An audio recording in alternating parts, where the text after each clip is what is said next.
Todo dia tem mais gente querendo saber como faz para investir no exterior. Por isso que agora eu vou responder 15 perguntas que me fizeram sobre investimento no exterior e como que você pode fazer para alocar pelo menos uma parte do seu capital lá fora, especialmente nos Estados Unidos, para que você diminua muito o risco da sua carteira e proteja o seu patrimônio no longo prazo. Se você é novo por aqui, meu nome é Otávio Paranhos e eu falo de investimentos para o longo prazo, especialmente para sua aposentadoria. Então dá um like e se inscreve no canal para você não perder nada que eu for passando por aqui. Bora pro vídeo? A primeira pergunta que me fizeram é por que investir no exterior? Para dar uma resposta para isso, eu peço que você olhe para esse gráfico aqui. Esse gráfico aqui, ele nada mais é do que o retorno que você teria se você investisse $100 todos os meses desde 2001 na bolsa brasileira em vermelho ou na bolsa americana em azul. Você vê que a bolsa brasileira ela é muito mais volátil, tem muito mais reviravolta e a bolsa americana cresce com uma estabilidade impressionante quando você faz alocações mensais. Você pode me dizer, mas teve aquele período ali de 2008, 2009 que estava muito alta, a bolsa brasileira, eu poderia ter vendido ali. Sim, talvez, mas é muito difícil prever os ciclos econômicos. Quando você vê o gráfico, por exemplo, a partir de 2008, a partir da crise, a bolsa americana ganha de longe da bolsa brasileira. Então a gente nunca sabe se a gente vai estar num ponto positivo do ciclo ou não. O fato é que se você pelo menos alocar uma parte do seu capital no exterior, você não fica com essa instabilidade impressionante que tem no Brasil. A segunda pergunta que me fizeram foi quais as melhores corretoras no exterior? Alguma tem taxa zero de corretagem? Existem inúmeras corretoras no exterior, mas eu vou mencionar para você só duas que eu acho que hoje são as melhores. A primeira delas é a TD Ameritrade. É uma corretora que cobrava caro e agora com uma guerra de custos que está tendo nos Estados Unidos entre as várias corretoras, ela abaixou a sua corretagem a zero. Então, respondendo à pergunta, essa corretora, TD Ameritrade, ela tem taxa zero.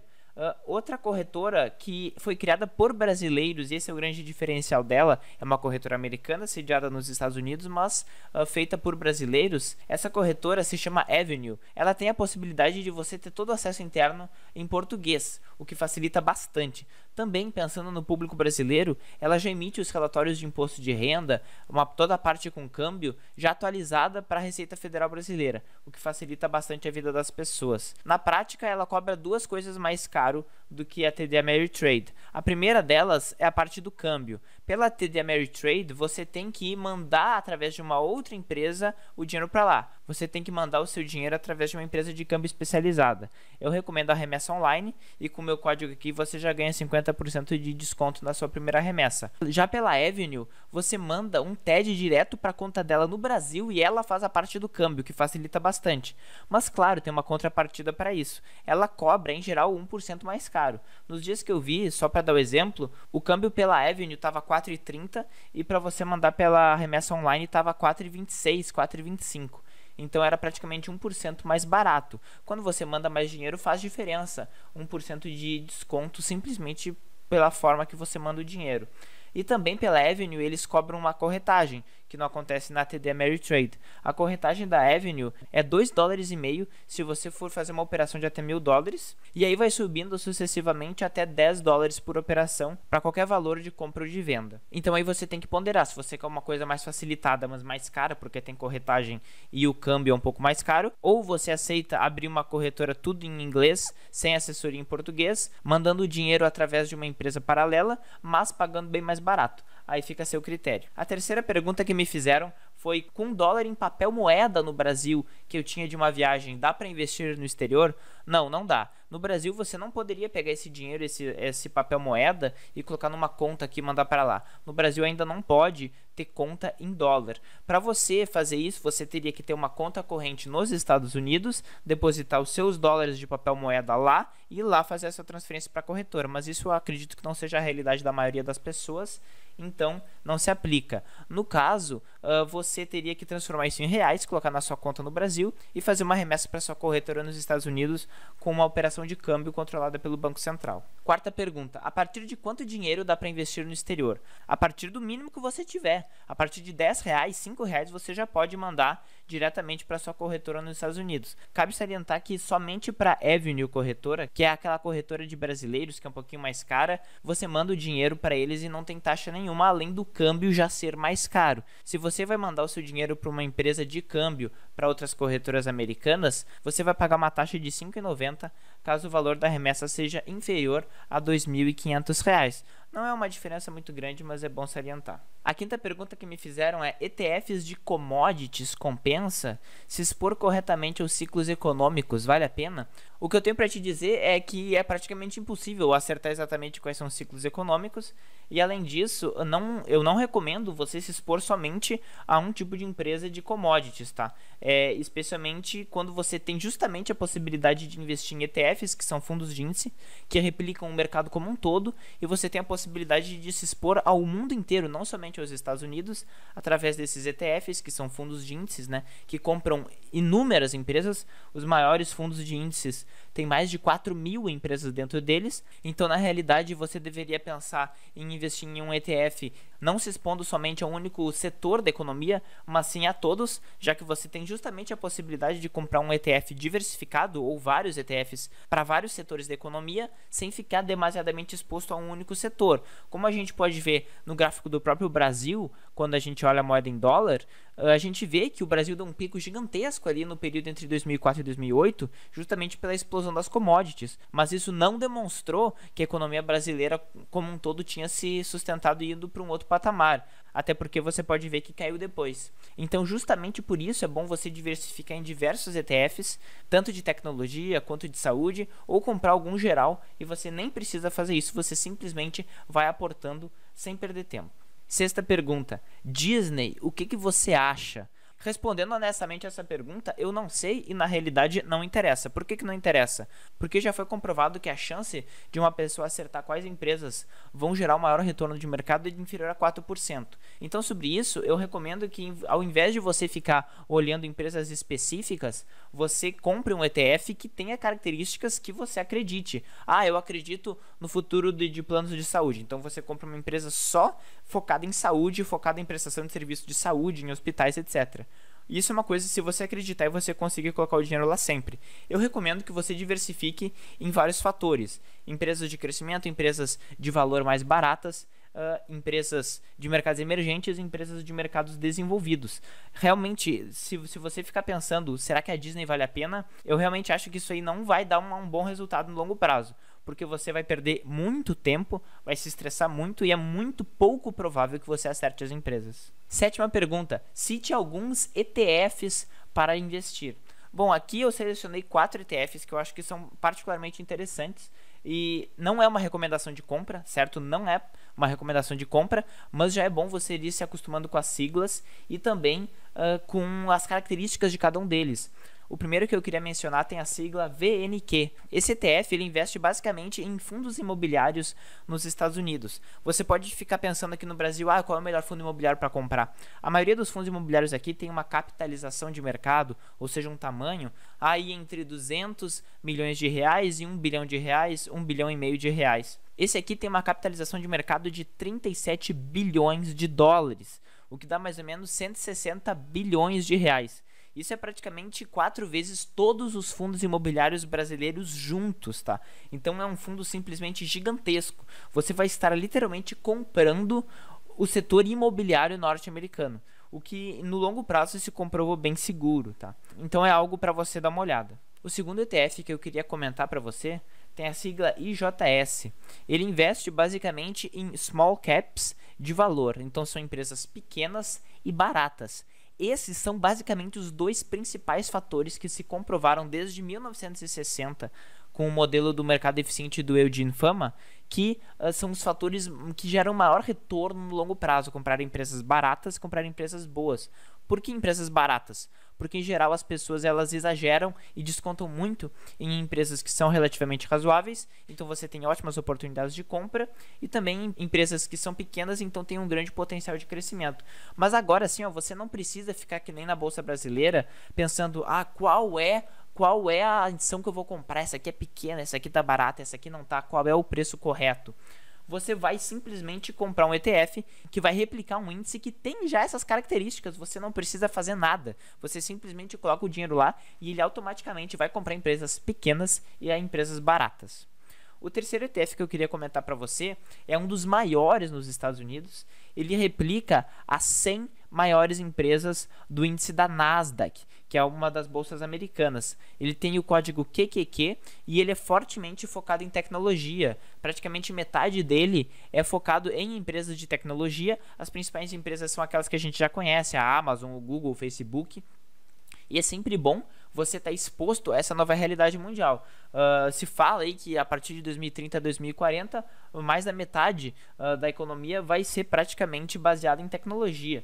Então é importante você estar exposto a isso. Você não vai estar unicamente exposto à tecnologia, mas você vai estar bastante exposto à tecnologia. É um fundo extremamente barato, a taxa de manutenção dele é de 0,20% ao ano, ou seja, 0,20%. Isso é praticamente mais barato que você comprar um tesouro direto no Brasil. Então é impressionante você ter essa disponibilidade por esse preço. O último ETF que eu queria mencionar é o ETF que compra empresas de mercados desenvolvidos fora dos Estados Unidos com índices de preço barato. Empresas baratas de mercados desenvolvidos, que tem o código IVLU. Esse ETF permite que você se exponha ao resto do mundo, além dos Estados Unidos. Porque toda essa ideia de investir no exterior não é somente para você investir nos Estados Unidos, mas também para investir no resto do mundo. E esse aqui investe especialmente em economias mais maduras, economias que geram uma segurança maior para o investidor. A oitava pergunta é como pesquisar ETFs e quais são as fontes de informação confiável. Eu vou passar dois sites para vocês de uma forma bem sucinta e rápida, eles são excelentes. Eu prefiro o primeiro, que é etf.com. É em inglês, tá? Você tem que aprender inglês, isso é um requisito, tá? Antes até de começar a investir, você deveria aprender inglês, isso vai abrir o seu horizonte imensamente. Esse site ele é muito bom, ele tem um screener, que é basicamente você conseguir filtrar, é uma filtragem, uma peneira, para você conseguir encontrar os ETFs que você mais se adequa, que você mais gosta. E o segundo site é o etfdb.com. Também o nome não é tão diferente assim, etfdb.com, e nele você também encontra várias métricas e direcionamento para o site de cada um dos ETFs. No site dos ETFs, assim como no Brasil, tem uma página de relações com investidores em que você tem todas as informações dos ETFs. Nona pergunta, quais os livros bons sobre ETFs? Bom, a maioria dos livros bons estão em inglês, então leia em inglês, saiba inglês, mas tem um que eu encontrei em português. Não é especialmente sobre ETFs, mas ele justifica toda a ideia de por que investir em ETFs, por que investir em fundos de índice. Ele explica a nossa irracionalidade. Ele é um livro de psicologia econômica extremamente didático, de um professor que se chama Richard Thaler. O nome em português é Misbehaving, a construção da economia comportamental. Vale muito a pena dar uma olhada. E o segundo livro é em inglês, não tem tradução para o Brasil. É um livro bem recente, de 2019, escrito por John Bogle, que foi um dos fundadores da Vanguard, que é aquela empresa gigantesca que foi uma das criadoras dos ETFs. Esse cara é que já viu lá, desde antemão dos anos 70, que essa era a tendência, e ele que criou essa empresa com ETFs. E o nome desse livro é Stay the Course, que é basicamente siga, né, o fluxo, siga a tendência. Ele explica muito bem todo esse movimento direcionando para os ETFs. 10ª pergunta, posso perder dinheiro que eu investi no exterior? Em tese, sim, você pode perder o dinheiro que você investiu em uma ação específica. A questão é, se você diversifica em ETFs no exterior, você está extremamente diversificado, você investe em 400 empresas, 500 empresas, 1000 empresas, 2000 empresas, a probabilidade de você perder todo o dinheiro, ela é tecnicamente nula, tá? É muito pouco provável. Só uma catástrofe mundial, isso poderia acontecer. E se houvesse uma catástrofe mundial, você imagina como ficaria o Brasil, né? Já teria assumido tudo muito antes. Então, em tese, você tem uma chance muito menor de perder dinheiro investindo em ETFs no exterior em relação a qualquer investimento que você faça no Brasil. Você pode dizer, mas empresas de energia elétrica no Brasil são seguras. Mas no exterior você pode investir em 100 empresas de energia elétrica no mundo inteiro. Então, essa diversificação possibilita uma segurança bem maior. 11ª pergunta. Não vale a pena investir em ações americanas no Brasil? Existe o que a gente chama de BDRs na Bolsa Brasileira, na B3. Você pode comprar pelo seu home broker empresas americanas, mas são poucas, são mais ou menos umas 50 e só umas 30 tem liquidez, que você tem como ir lá e comprar. Realmente são muito poucas pessoas que fazem negociação, então é difícil de comprar. São praticamente as principais, as mais famosas, né? Google, Amazon, IBM, etc. Essas grandes empresas. De novo, apesar de serem empresas muito boas, é muito difícil você acertar qual é a empresa que vai valer a pena. Você tem que ficar cuidando, e isso é um tempo que você poderia estar trabalhando para conseguir mais dinheiro para aportar para sua carteira. Então, na realidade, eu recomendo que você invista direto no exterior, em ETFs lá fora, porque essa é a maneira mais eficiente e você não vai se estressar e não perder um segundo do seu tempo pensando em qual empresa comprar. 12ª pergunta. Não é suficiente diversificar em ETFs no Brasil? Bom, existem ETFs no Brasil, é verdade, mas quando você pensa, o Brasil ainda assim, ele é minúsculo, é uma ilha. O Brasil é 1,3% do mercado financeiro mundial. Se você pensar, eu compro Magazine Luiza ou lojas americanas, eu vou estar diversificando.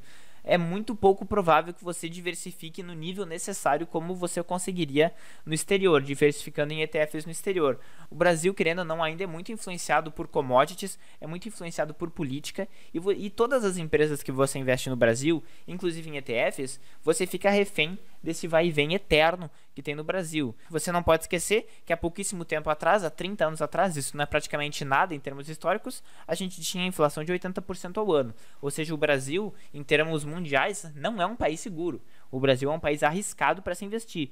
E você tem que ter na sua cabeça que o seu patrimônio, se ficar aqui, vai estar em um país arriscado. A questão é, você gostaria que o seu patrimônio estivesse em um país arriscado? Eu não sei, eu não, por isso que eu invisto no exterior. 13ª pergunta. Com o dólar nesse preço, vale a pena? A questão é, talvez ele esteja caro, talvez ele esteja barato. A questão é que você não sabe disso. E a questão é, ele está 4,20 agora, está 4,25. Ele pode subir? Pode descer? Pode.